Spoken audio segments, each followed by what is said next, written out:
From using plays like Pezulu, Black and White is Beautiful, and many others to put us on the map, he established the Izulu Dance Theatre and Music in 1965.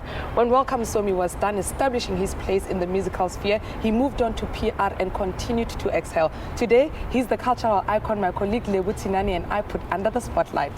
Msomi, welcome to Morning Live. Thank you very much, and thank you to your viewers.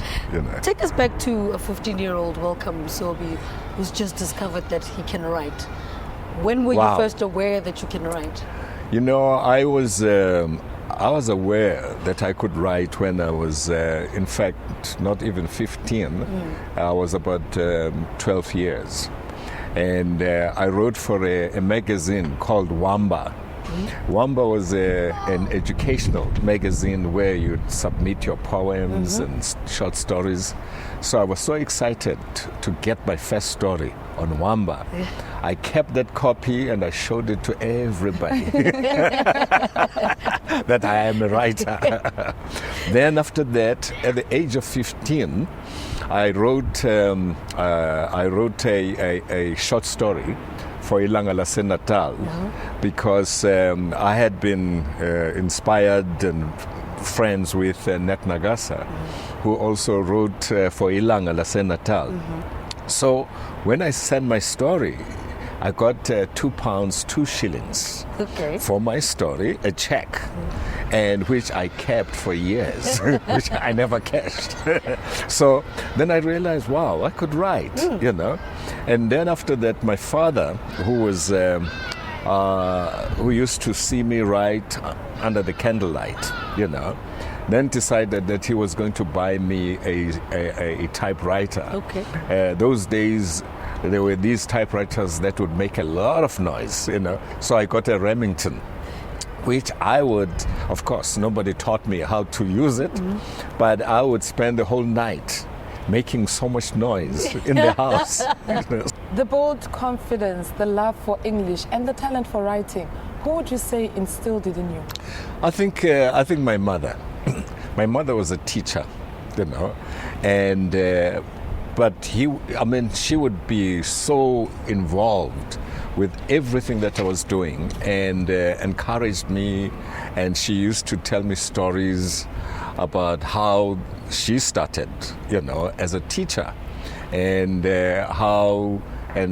she would tell me stories about how they met with my father, and I just loved listening to her.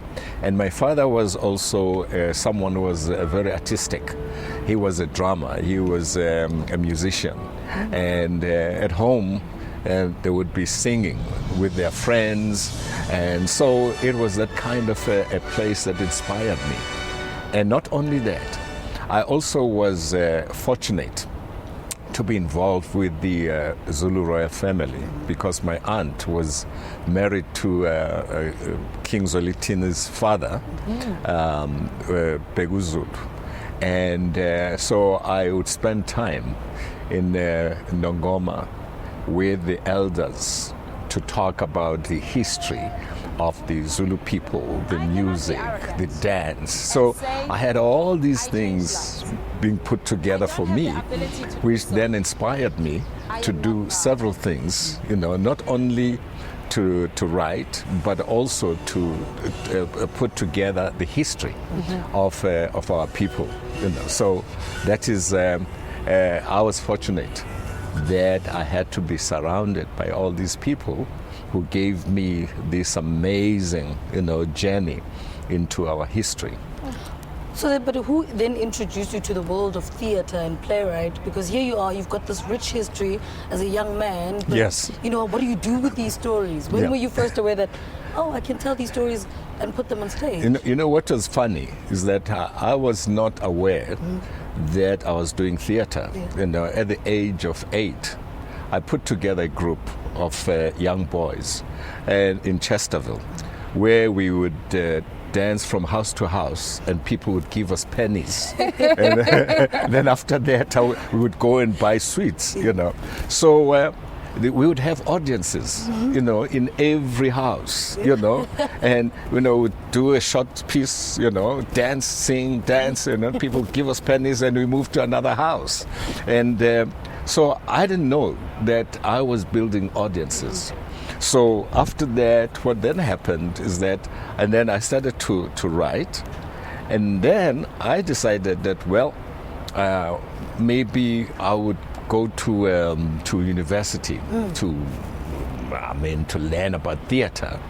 But at that time in Swaziland, my father wanted me to be a doctor, and so I said yes, I will be a doctor. But immediately I discovered Shakespeare. I started reading Shakespeare, and then it was so fascinating. I then said, no, man, let me read this guy. You know, I'd have a dictionary because this was so difficult to understand. And then one day I decided to go to the headmaster, and I said, can we do Shakespeare? And the headmaster looked at me as if I was crazy.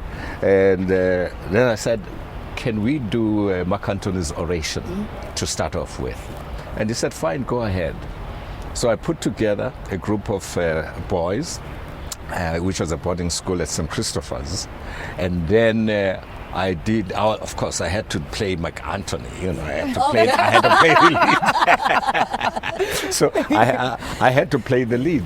And after that performance, the applause was so amazing that when I stood in the wings, I said to myself, if I became a doctor, I would never get this kind of applause.